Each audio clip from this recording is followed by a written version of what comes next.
Shanti Devi nasceu em 1926 em Delhi, Índia, e se tornou um dos casos mais famosos e intrigantes de uma possível vida após a morte, sendo bastante documentado nos anos 30 e investigado até por líderes importantes da época, como Mahatma Gandhi.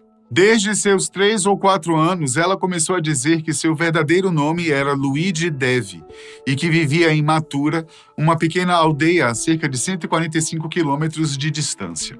Agora, o mais incrível é que Devi descrevia sua vida anterior com detalhes, como dizer o nome do marido, Kedarnath, a rua onde morava, detalhes do parto complicado que levou à sua morte e que também tinha um filho. O mais incrível em tudo isso é como alguém naquela idade poderia dizer coisas que não fazem parte ou nenhum sentido na rotina de uma criança. Inicialmente, os pais de Shanti achavam que ela tinha inventado tudo aquilo ou ouvido de alguém. Mas a representação da menina, na hora de dizer tais coisas, não parecia ter vindo de alguém. Eles procuraram algumas pessoas a fim de encontrar ajuda. A história chegou à imprensa e ao próprio Mahatma Gandhi, que organizou uma comissão com juízes, professores e repórteres para investigar. Uma das providências foi levar Shanti até Mathura, onde fariam os primeiros testes visuais, onde a garota poderia identificar alguns lugares que conhecia. Lá, ela reconheceu pessoas, locais e objetos relacionados à vida de Luigi, que morreu cerca de 1 ano antes do nascimento de Shanti. Ao reconhecer o marido da vida passada e ver que ele estava casado novamente, Shanti mostrou-se indignada e o confrontou por isso, segundo alegaram as testemunhas na época. Durante o encontro, ela citou para Kedarnath detalhes íntimos que somente os dois poderiam saber. E isso deixou todo mundo intrigado. E mais ainda, quando a comissão confirmou muitos dos dados como verificáveis e autênticos. Embora na época não se pôde fazer quase nada a respeito, afinal, Luigi, por mais que parecia estar presente no corpo de uma garotinha, agora era somente uma garotinha mesmo, em outra vida, com outros propósitos para ela. Ficaram perguntas no ar. Shanti seria mesmo a reencarnação de Luigi? Apesar de não haver uma explicação científica definitiva para o caso, ele é frequentemente citado como uma forte evidência de reencarnação ou alguma forma de continuidade da consciência após a morte. Céticos sugerem memória falsa, influência familiar ou coincidência, mas a complexidade e a quantidade de dados verificados impressionam até hoje. E este é apenas um dos milhares de casos sobre reencarnação que pessoas alegam ter vivenciado ou experimentado. Você aí, acredita na vida após a morte? Ou melhor ainda, é possível haver vida após a morte? Será que quando nosso corpo terreno sucumbe, temos um espírito que vai para outro local e lá permanece para sempre? Ou será vestido de outro corpo em outra vida em outro lugar? São tantas as perguntas acompanhadas de silêncio ou de respostas vagas de tantos lugares que acabamos ficando com nossas dúvidas a respeito da vida e da morte. A nossa produção reuniu alguns materiais sobre esse assunto tão curioso quanto fantástico, a fim de trazer até você o que o Espiritismo, a ciência e um certo experimento chamado escola tem a nos dizer. E a conclusão de cada um é realmente chocante, talvez coincida com a sua forma de pensar também. Por isso, acompanhe esse pequeno documentário até o final, porque eu tenho certeza que vai te surpreender. Desde os primórdios, nossos ancestrais já procuravam se comunicar com os mortos. Inicialmente, os motivos eram ritualísticos ou religiosos, ou uma mistura dos dois. Geralmente pediam por proteção e principalmente por melhores colheitas. E muitas foram as civilizações que, nestes rituais, faziam sacrifícios, ou animais, ou humanos. Com o tempo e a modernização, esse tipo de ritual, por assim dizer, foi se transformando, deixando os sacrifícios para a história e tomando formas não menos marcantes, mas bem diferentes do que se praticava no passado. A prática evoluiu de rituais mágicos e religiosos ancestrais para movimentos organizados como o espiritualismo moderno e o espiritismo kardecista, ambos defensores ferrenhos da reencarnação e os motivos pelos quais devemos nascer de novo. Na antiguidade, civilizações como a egípcia, a grega e a romana já praticavam formas de comunicação com os mortos. Oráculos, necromancia e médiums eram comuns. Já na Idade Média, qualquer tentativa de contato com os mortos era considerada heresia ou feitiçaria pela Igreja Católica. E o resultado eram dias ou meses preso a um porão frio, úmido e fétido e, no fim, a pena capital. No século XIX é que a comunicação espírita passou a ganhar força, e cada vez mais pessoas se tornariam seguidoras dessas práticas. Segundo a história nos conta, os protagonistas do chamado espiritualismo moderno foram Catherine Lea e Margaret Fox, que ficaram mais conhecidas como as Irmãs Fox, moradoras de Hydesville, no estado de Nova York. Em 1848, elas começaram a alegar que ouviam batidas misteriosas em casa e então decidiram estabelecer um tipo de código para tentar se comunicar com um provável espírito, que depois foi identificado como um vendedor que havia sido assassinado. O caso ganhou tanta atenção na época, com vários jornais americanos e também europeus falando sobre o assunto, que deu início a uma nova forma de lidar com os mortos, e que hoje os estudiosos rotulam como espiritualismo moderno. Não só a notícia, como a prática se espalhou rapidamente pelos Estados Unidos e em alguns países europeus, como Reino Unido, Espanha, Portugal e Romênia. As sessões costumavam ser realizadas em salões ou casas, geralmente na casa do próprio médium. Um caso famoso da época que ganhou bastante notoriedade foi o de uma jovem britânica, Florence Cook, de apenas 15 anos de idade. Foi quando ela começou a manifestar algumas habilidades mediúnicas. De forma espantosa, na frente de todos, Florence simplesmente produzia o que a parapsicologia e o espiritismo chamam de materializações físicas, ou seja, os espíritos apareciam ao lado dela, visivelmente, em forma corpórea. No entanto, em uma dessas sessões, Florence incorporou o espírito de uma mulher mais velha que se dizia chamar Kate King e que teria vivido no século XVIII, portanto, um século antes. Durante as sessões, Kate aparecia como uma figura feminina tangível que andava, falava e interagia com os presentes. Quando Florence dava lugar a Kate, suas feições, voz e altura mudavam visivelmente. Sir William Crookes era um cientista prestigiado, descobridor do talho e inventor do radiômetro. Quando soube desse caso, inicialmente se mostrou completamente cético, mas aceitou investigar Florence e Kate King de forma controlada em sua própria casa. Ele já havia feito outras investigações semelhantes. Tinha até reconhecimento nessa atividade de investigador paranormal, e por isso mesmo decidiu aceitar mais um para juntar à sua lista de charlatanices. Porém, o que ele presenciaria a seguir mudaria sua forma de pensar. Florence, sob total ciência, foi colocada em um gabinete, ou seja, um quartinho cercado por cortinas para não sofrer interferências do ambiente. De tempos em tempos, Crookes fazia uma fotografia de forma anônima, ou seja, sem ser percebido. Ele relatou mais tarde, juntamente com suas fotografias, que Florence era vista desacordada dentro do gabinete, enquanto Kate estava fora, visivelmente viva. Assim, Crookes pôde fotografar Kate diversas vezes. Embora a qualidade da época fosse baixa pela tecnologia, eles mostravam claramente uma mulher de aparência distinta, vestida com roupas brancas, muitas vezes ao lado de Crookes. Naquela época, já era possível editar uma foto, mesmo sem Photoshop?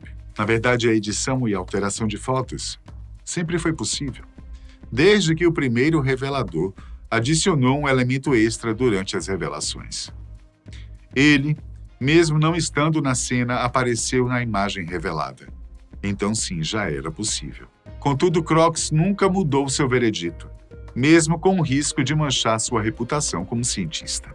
Florence, por sua vez, foi acusada de fraude em sessões posteriores com outros médiuns. Os críticos da época sugeriram que Kate poderia ser a própria Florence disfarçada, o que também nunca conseguiram comprovar. O caso ainda permanece como um dos mais enigmáticos da história do espiritualismo. Talvez você nunca tenha ouvido falar de Hippolyte Léon Denisard Rivail, mas é certo que o conhece tanto pelo seu pseudônimo quanto por quem ele foi. Allan Kardec, o fundador do kardecismo, ou espiritismo kardecista, como também é chamado. O espiritismo kardecista surgiu na França no século XIX, como uma tentativa racional e sistemática de compreender os fenômenos espirituais. Rivail, mais tarde Kardec, era um pedagogo formado pela escola de Pestalozzi, na Suíça, e fluente em várias línguas. Antes do espiritismo, era conhecido por seus trabalhos sobre educação e gramática. Ele tinha uma abordagem científica e racionalista da vida, o que foi determinante para a sua forma de tratar os fenômenos espirituais. Na década de 1850, na França e em parte da Europa, tornou-se popular a prática das mesas girantes, aquelas sessões em que as pessoas diziam se comunicar com espíritos através de batidas e movimentos da mesa. Inicialmente como um entretenimento, chamou a atenção de pesquisadores, entre eles Rivail. Ele começou a frequentar essas sessões com ceticismo, mas logo notou uma certa inteligência nas respostas, algo que para ele exigia uma investigação séria. Rivail reuniu perguntas e respostas ditadas por diversos médiuns e entidades espirituais, comparando os relatos para garantir coerência. E assim, com seus estudos diários, nasceram os 5 livros fundamentais conhecidos como a Codificação Espírita. As propostas do Espiritismo são simples e tentam demonstrar que nós estamos aqui para, de alguma forma, evoluirmos, ou seja, estamos evoluindo espiritualmente enquanto vivemos aqui.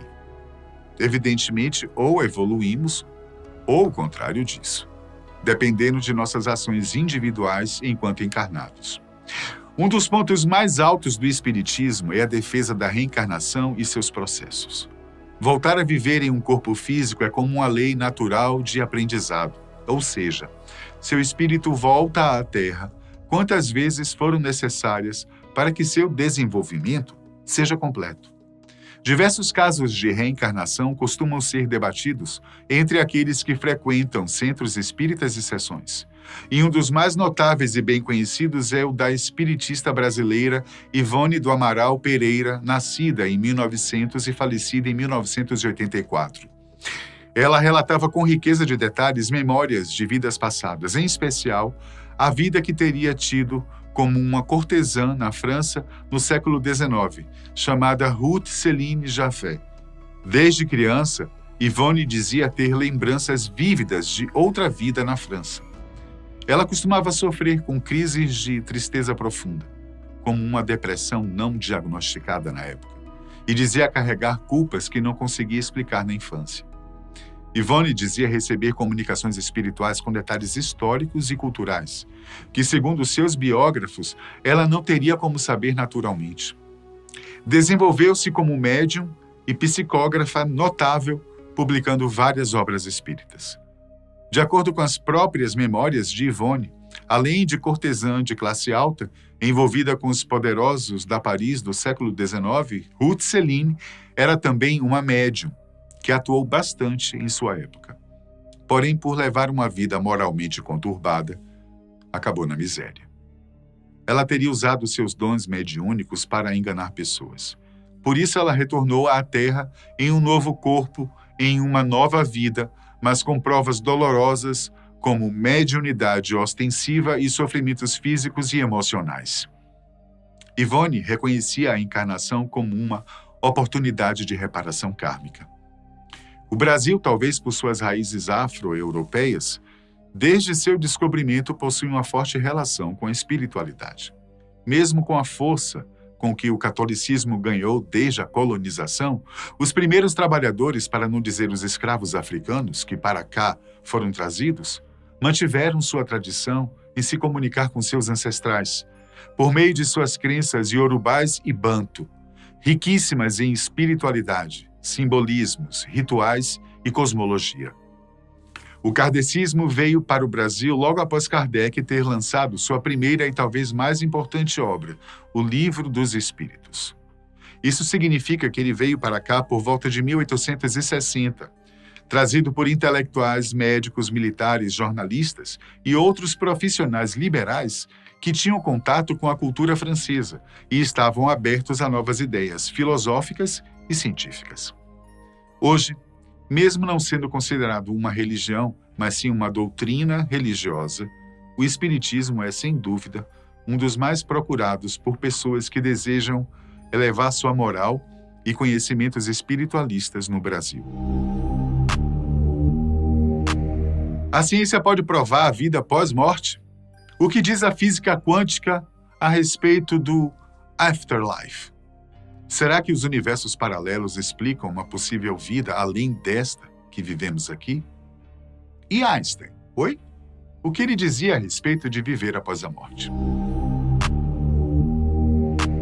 Do ponto de vista científico, não há evidências conclusivas que comprovem a existência de vida após a morte. Pesquisadores têm estudado fenômenos como as experiências de quase-morte ou EQM, que são relatos de pessoas que passaram por situações de morte clínica e depois foram reanimadas. Alguns cientistas interpretam essas experiências como alucinações causadas por alterações químicas e neurológicas no cérebro, durante momentos críticos. Outros, porém, consideram que as EQMs podem indicar que a consciência pode existir independentemente do corpo físico. Estudos, como os do cardiologista holandês Pim van Lommel e do médico britânico Sam Parnia, investigaram pacientes que relataram consciência durante períodos em que estavam clinicamente mortos. Embora esses relatos sejam intrigantes, a comunidade científica ainda não chegou a um consenso sobre o que eles realmente significam. Um dos casos bastante interessantes em EQM foi o da escritora britânica Anita Moorjani, ocorrido em 2006, quando ela foi levada às pressas para o hospital, praticamente em seus últimos momentos de vida. Ela havia sido diagnosticada com linfoma de Hodgkin, no estágio 1A em 2002, mas se recusou a se tratar por qualquer meio convencional, uma vez que havia visto de perto o sofrimento e a morte de seu cunhado e sua melhor amiga, após terem passado por extensos tratamentos tradicionais. Apresentando falência múltipla de órgãos, Moorjani entrou em coma, situação que perdurou por agonizantes 30 horas. E foi durante esse período que, segundo a própria, passou a alegar, ela teve uma experiência de quase-morte.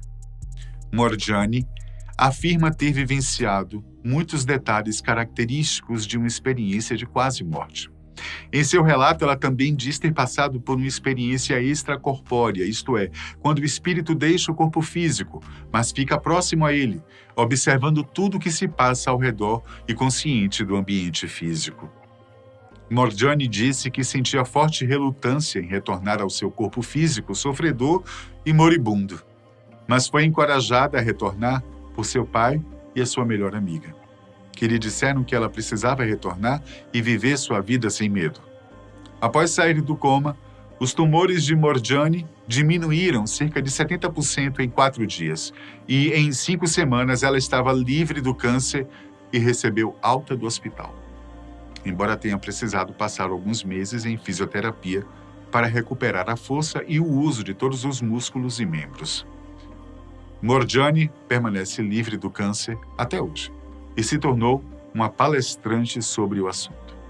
Normalmente, os relatos de pessoas que passaram por uma EQM são impressionantemente semelhantes.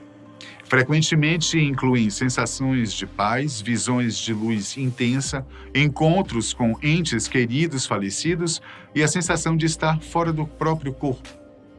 Embora esses relatos sejam comuns e compartilhem características semelhantes, eles são subjetivos e difíceis de verificar cientificamente. Cientificamente falando, a questão da vida após a morte permanece sem uma resposta definitiva. Enquanto a ciência busca explicações baseadas em evidências e estudos empíricos, os relatos pessoais oferecem perspectivas que mexem bastante com a compreensão atual da consciência e da existência, que mal temos por sinal. O tema continua a ser objeto de debate e pesquisa, refletindo a complexidade e o mistério que cercam a experiência humana na morte. Em primeiro lugar, para entender melhor o que vem a seguir, o que é física quântica? Trata-se de um ramo da ciência que estuda o comportamento de partículas extremamente pequenas, como os átomos, os elétrons e os fótons. Nesse mundo minúsculo, as leis são bem diferentes do que as convencionais que regem nosso cotidiano. A pergunta: será que a física quântica pode nos ajudar a entender se existe vida após a morte?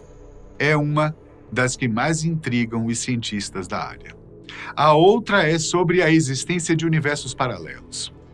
De qualquer forma, os pesquisadores se baseiam em 3 conceitos quânticos que alguns associam à ideia de consciência ou vida após a morte. Um deles é a dualidade onda-partícula. Mas o que seria isso, André? Uma partícula, como um elétron, pode se comportar como matéria ou partícula, ou como energia, ou onda. Isso mostra que a realidade não é tão sólida quanto parece, ou seja, tudo pode ser, ao mesmo tempo, coisa e informação. Algumas interpretações filosóficas sugerem: será que a consciência também pode ser uma forma de onda que continua existindo? O outro conceito é do entrelaçamento quântico. Nesse conceito, 2 partículas podem ficar ligadas de tal forma que, mesmo separadas por quilômetros, o que acontecer com uma afetará a outra instantaneamente. É mais ou menos aquela teoria acerca de pessoas gêmeas. E isso desafia nossa noção de espaço e tempo. Algumas teorias levantam uma questão sobre isso. Será que a mente ou a alma poderia funcionar como algo entrelaçado com outra realidade fora do corpo? O terceiro conceito, talvez o mais importante deles, é o papel do observador. Em experimentos como o da fenda dupla, a simples observação de uma partícula muda o seu comportamento. Eu vou explicar melhor, calma aí. Imagine que, hipoteticamente, claro, né? Você atira bolinhas de elétrons contra uma parede contendo 2 fendas. Atrás dessa parede, há uma tela que registra onde as bolinhas batem. Se nenhum observador estiver olhando o caminho das partículas, elas se comportam como ondas, isso é, elas passam pelas 2 fendas ao mesmo tempo e formam um padrão de interferência, como ondulações na água. Mas se colocarmos um aparelho para observar por qual fenda cada partícula passa, o comportamento muda completamente. Agora, elas se comportam como partículas sólidas e o padrão de interferência desaparece. Agora, o que é que mostra esse experimento e por que isso é tão intrigante? O experimento por si mostra algo impressionante. O simples ato de observar muda o resultado. É como se a consciência do observador influenciasse o comportamento da matéria. E isso é intrigante. E ao mesmo tempo, porque sugere que, em nível quântico, a realidade só se decide quando é observada. O que levanta grandes perguntas sobre o papel da mente e da consciência no universo. Entre 1993 e 98, um grupo britânico conhecido como Grupo Experimental de Scull, ou simplesmente Scull, realizou um dos experimentos mais ousados e controversos da pesquisa psíquica moderna. Durante 5 anos, eles investigaram fenômenos que, segundo seus relatos, desafiavam as leis conhecidas da física e da consciência. O objetivo? Demonstrar que a vida continua após a morte, por meio de evidências tangíveis como sons, luzes, imagens, toques e até cheiros, geradas a partir de uma misteriosa energia criativa, como eles mesmos citaram. Esses fenômenos não se limitavam a deduções subjetivas. O grupo buscava registros físicos. mensagens em filmes fotográficos selados, sons gravados em fitas de áudio e imagens inexplicáveis em vídeo. Era um esforço calculado. Se o volume e a variedade dos fenômenos fossem suficientemente impressionantes, até os cientistas mais céticos teriam que prestar atenção, e foi exatamente isso que aconteceu. A fama do experimento atraiu pesquisadores renomados, vindos de diversas áreas como astrofísica, engenharia elétrica, psicologia, criminologia e matemática. Nomes como Dr. Hans-Peter Studer, Dr. Theo Locker e Dr. Paul Kurti participaram de investigações rigorosas, mas também em países como Alemanha, Irlanda, Holanda, Espanha, Suíça e até mesmo Estados Unidos. Os investigadores levaram precauções ao extremo, usaram seus próprios filmes, trancaram os materiais em caixas lacradas, controlaram os ambientes.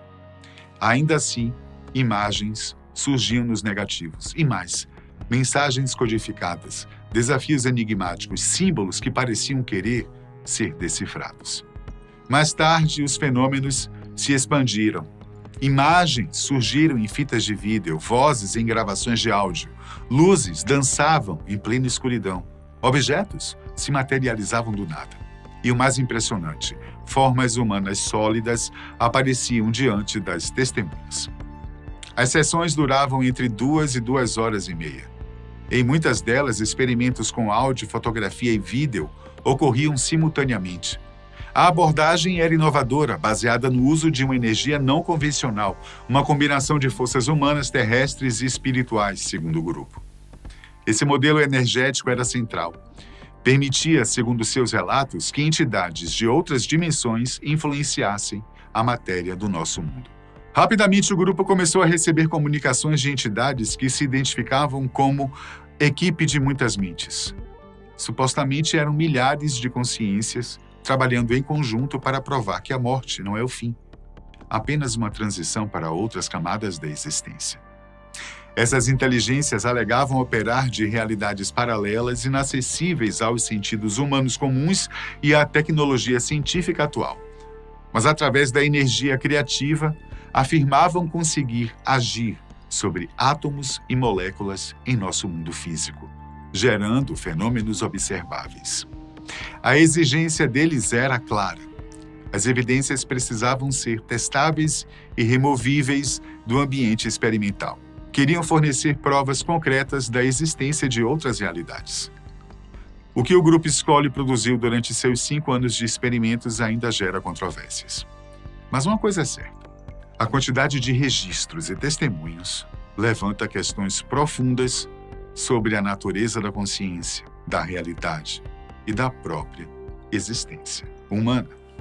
Se ao menos parte do que foi registrado for verdadeiro, estaríamos diante de uma das descobertas mais importantes da história moderna, a de que a consciência sobrevive à morte e que há mundos além deste.